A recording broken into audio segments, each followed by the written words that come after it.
Hey, it's Alan, and I just wanted to let you know that you can now listen to the ongoing history of new music early and ad-free on Amazon Music, included with Prime. When it comes to music, not all years are created equal. Okay, I know every year features some great new songs from some great new bands, but over the long term, this great music isn't equally distributed.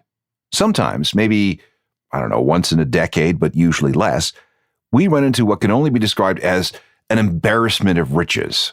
And what I mean by that is we go through a period, usually a fairly short period, where every week, even every day, seems to bring something absolutely amazing. Well, like when? Okay, 1955 maybe, with Elvis and Chuck Berry and Little Richard and Bo Diddley and Bill Haley and the Comets. They all exploded into public consciousness that year, 1955, the birth of rock and roll. 1965, the Beatles and everything they were doing. The rise of the Rolling Stones with Satisfaction. Bob Dylan releases Like a Rolling Stone for Highway 61 Revisited after going electric. Actually, when you think about it, rock's most prolific years, at least when it came to being an agent for social change and a driver of Western culture, were 65, 66, 67, 68, and 69. After that, we might consider 1977, punk, the beginning of new wave, the era of post-punk and all that came with it. But then there was this long fallow period. Lots of disco, lots of pop, lots of hair metal, which was great if you were into that kind of thing, but not exactly music that changed the world, if you know what I mean. But then came one particular year. If you look back on it, it's absolutely astounding at what happened, what was released, and the music that we're still talking about that came from that year. By the time the calendar turned, everything, and I mean everything, was different. This is a look back on the amazing year that was 1991. This is the Ongoing History of New Music podcast with Alan Cross. Welcome again, I'm Alan Cross. When we look back on everything that happened in 1991, it's absolutely mind-boggling how important that year became to the history of our music. It's one of those watershed years that historians talk about. It was filled with hinge points, events upon which the future shifted. Now let's think back to then.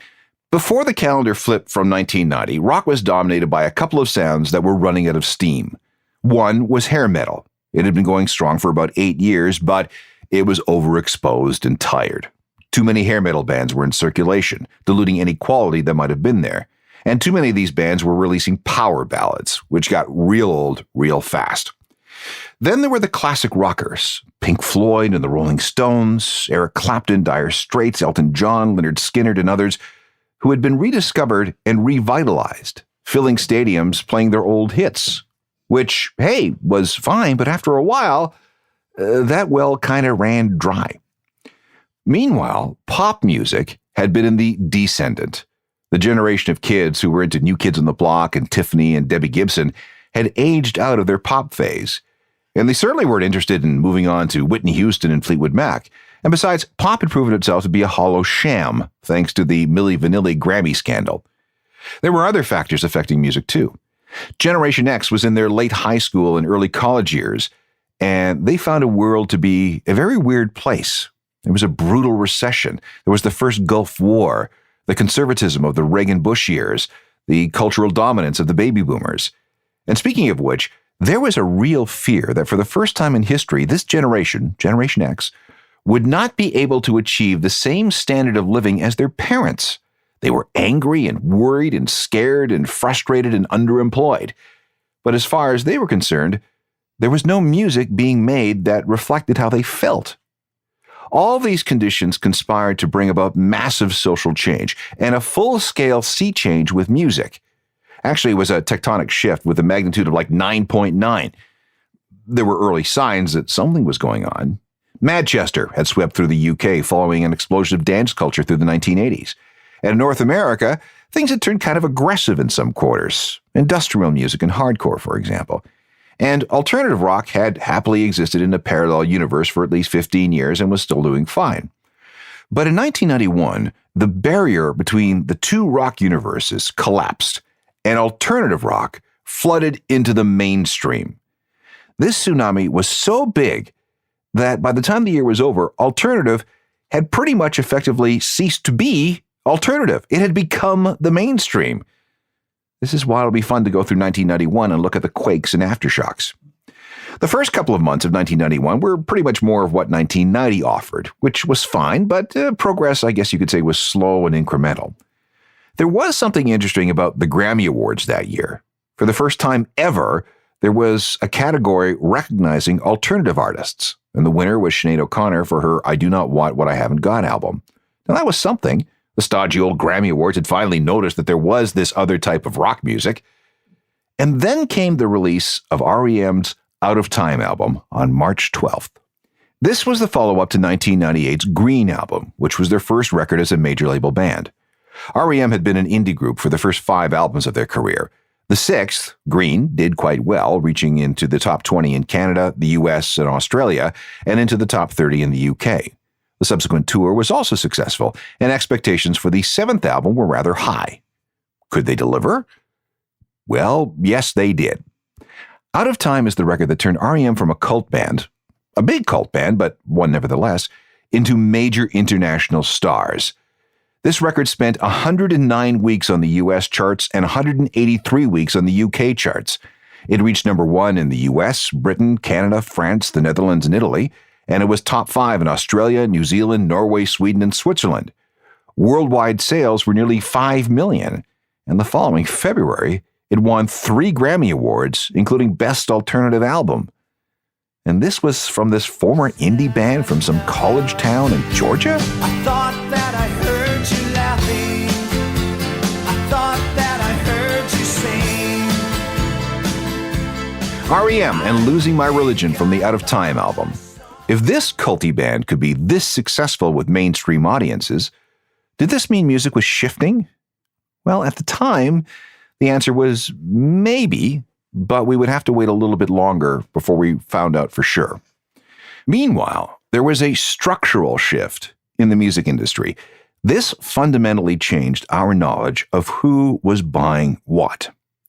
Up until May 24th, 1991, record sales were estimates. They were nothing more than guesses. Every week, phone calls were made to record stores across America, asking these stores how many records they thought they sold of each album and single. Those who really cared about accuracy had to physically go through all the inventory to count up what had left the store in the last 7 days. Others just guessed. Others just made up numbers. Whatever data was returned went into making up the official charts for the industry, which is the way everybody kept score and how artists ultimately got paid. In other words, with this system, sales numbers were open to all kinds of inaccuracies and manipulation and lies. Not a good way to run an industry. Record executives pushed for change. They'd known for years that the number of records they shipped out the door did not match what the stores said were sold or unsold.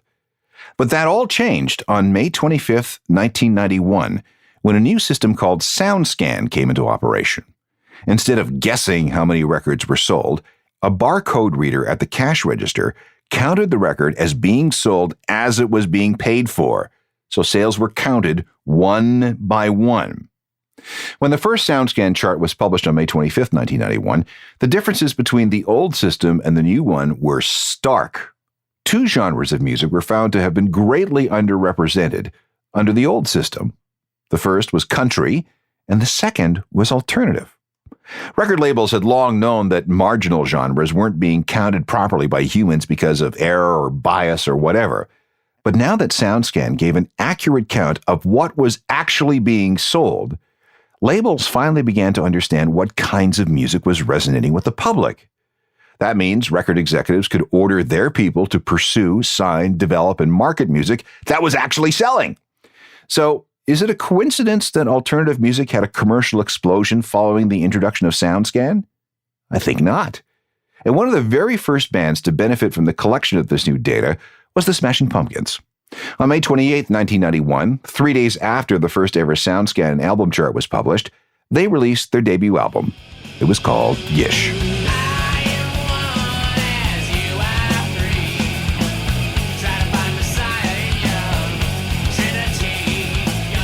The Smashing Pumpkins with I Am One from their debut album Gish, released on May 28, 1991. It was a slow seller at first, but it got to Alternative's 1991 coming out party a little earlier than most. Another landmark, the debut of Lollapalooza. The previous summer, this is 1990, Perry Farrell of Jane's Addiction was with some associates at the Reading Festival in the UK, and he was blown away by the crowd singing along to the Pixies as they played their song Debaser. Why can't America have a festival like this? Look at them, 50,000 kids singing along to this American indie band. And so he and his managers went to work planning what would eventually be called Lollapalooza. Instead of having a single big show in one place like Reading, Lollapalooza was designed to travel from city to city. The fact that Perry needed some kind of hook to commemorate Jane's Addiction's farewell tour also helped. The first go-round ran from July 18th to August 28th, 1991, and it featured Jane's, the Butthole Surfers, Rollins Band, Nine Inch Nails, Ice-T and Body Count, Living Colour, Fishbone, and Susie and the Banshees.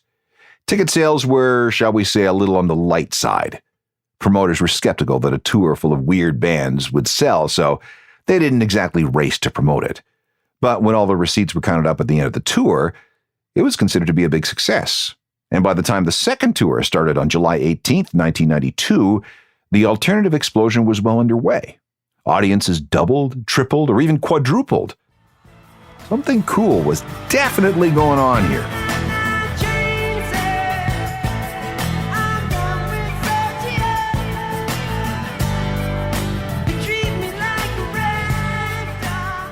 Jane's Addiction. They retired for the first time in August of 1991, but not before they started something with the first ever Lollapalooza tour. The last gig on that tour was August 28th in Hawaii, but the day before, something else happened, and nobody noticed at first. But eventually, this event would help set the alternative explosion into overdrive. That's next. Welcome back, I'm Alan Cross, and we're looking at the magical year of 1991. So much stuff happened that we're still talking about it. In fact, as a result of everything that occurred in 1991, we have all the music that we have today. It was the year punk and alternative broke out of its own parallel universe and basically took over the world. Here's a big date, August 27th, 1991. Two things happened. First of all, an unknown band from the Pacific Northwest released their debut album and nobody cared. At least not at first. It was only through non-stop touring and their frontman's tireless work at winning over fans that it finally started racking up sales. Today, this album has certified sales, and remember, it came out after SoundScan was put into place, so we have a pretty good handle on this number. It sold 11 million copies in the U.S. alone. Globally, the number is much higher, but because sales accounting was still suspect, not everybody was using SoundScan, we can't nail down a hard and fast number, but I'm going to throw out 20 million as a number that we can probably work with. In the process, this record became the first of the holy trinity of grunge albums. It's 10 from Pearl Jam.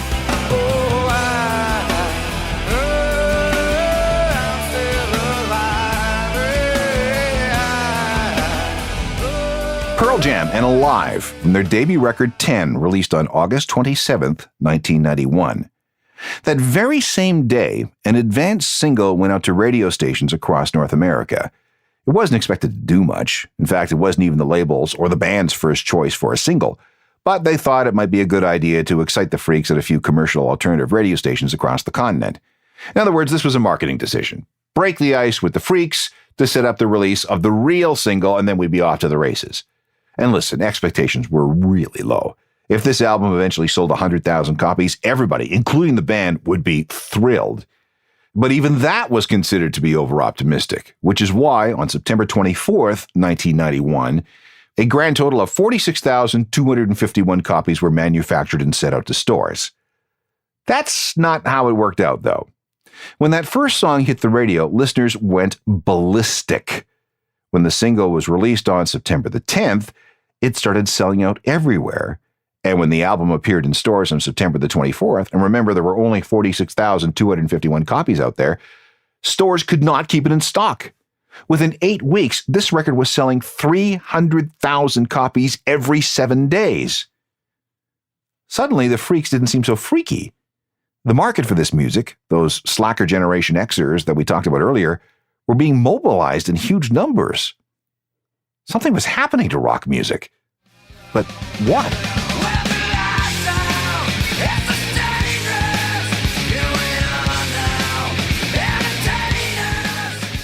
Smells Like Teen Spirit from Nevermind, released a little less than a month after Pearl Jam's 10, and the second part of the holy trinity of records responsible for launching a headlong dive into grunge.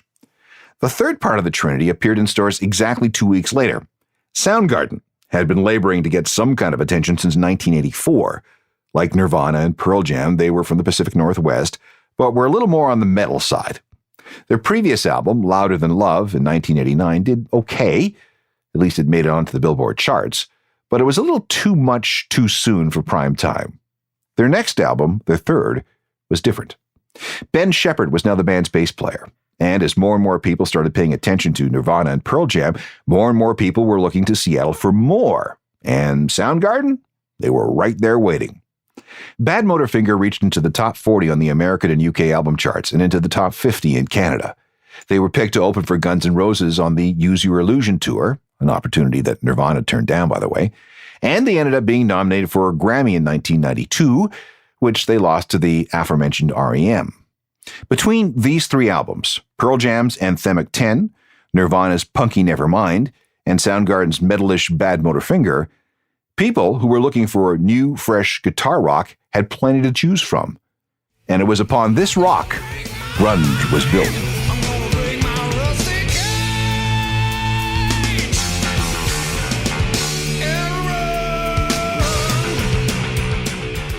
Soundgarden and Rusty Cage, a single from Bad Motorfinger, released on October 8, 1991. The fourth quarter of that year was absolutely crazy. Nirvana's Nevermind was selling hundreds and hundreds of thousands of copies per week. Pearl Jam was creating a slow-burning buzz that just kept getting bigger and bigger. The cool kids were telling each other about the Smashing Pumpkins. R.E.M's Out of Time had turned into a major hit on both sides of the Atlantic. And everybody was talking about, just wait till next year when it comes to Lollapalooza. But there was still more to come in the last 3 months of 1991. Actually, a lot more. Hang on. We are looking back at 1991, which, in retrospect, was one of the most awesome years ever in rock history. The very same day Nirvana released Nevermind, the Red Hot Chili Peppers issued Blood Sugar Sex Magic. Now, the Chili's weren't exactly unknown at this point. They'd had a breakthrough with their Mother's Milk album in 1988. It didn't get any higher than number 52 in America, but it sold better than any of their other previous albums, selling a little bit more than 500,000 copies. But then came the record that set them up as global superstars for the next quarter century. They had a new record deal, moving from EMI to Warner Brothers. They had a new producer in Rick Rubin. And most important of all, it was their first full album to be written and recorded with this young guitarist named John Frusciante. With the way he liked to experiment with guitar sounds and studio effects, he brought this whole new dimension to the band. Although the Chili's sound had nothing to do with grunge, they had that alternative label, and they were marketed that way. And it worked. At least 14 million copies were sold in the US, about 1.5 million in the UK, and close to 500,000 in Canada. It was also a major seller in Germany, Australia, and New Zealand. And the album was just loaded with singles. There was Under the Bridge, there was Breaking the Girl, there was Suck My Kiss, and this one. Flea came up with the bass line while working on a side project called Hate with a few members of the punk-funk band Fishbone. He had intended it to be one of Hate's songs, but the band broke up before anything could be recorded. Frusciante's part is said to be inspired by ghosts that inhabited the studio where the song was recorded. This place was a massive 10-bedroom house called The Mansion, and there's a long-standing legend that Harry Houdini once lived there. Probably not, but a lot of other musicians insist that there is some kind of paranormal presence in that house.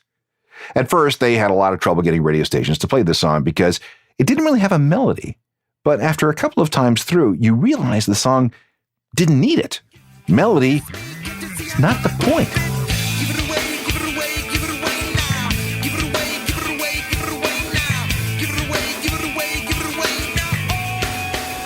When the Chili Peppers went on tour in support of Blood Sugar Sex Magic, they felt the change that was going through music. Here's what Anthony Kiedis wrote in his autobiography Scar Tissue. The Blood Sugar Sex Magic tour seemed to augur a changing of the musical guard. There was definitely a sense at that time that the whole late 80s musical mentality was dying out. Cheesy pop metal bands like Warrant and Poison and Skid Row were finished.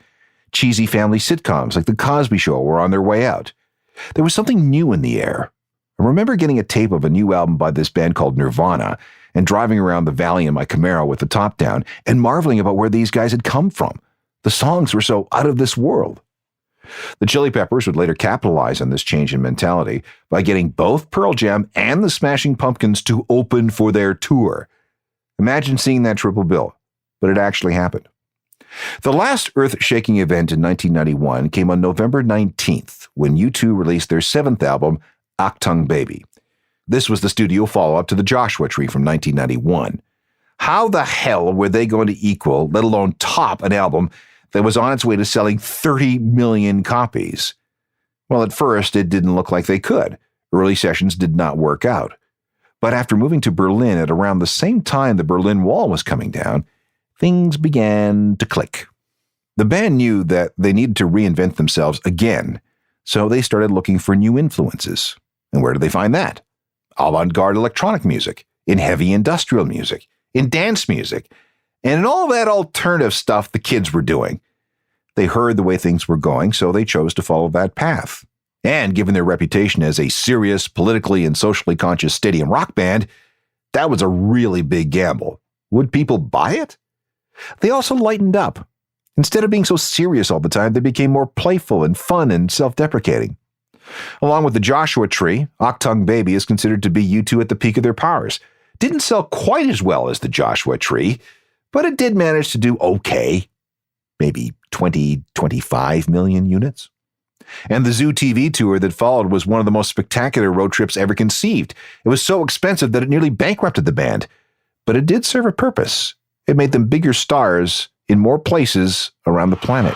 Welcome to Zoo TV, y'all.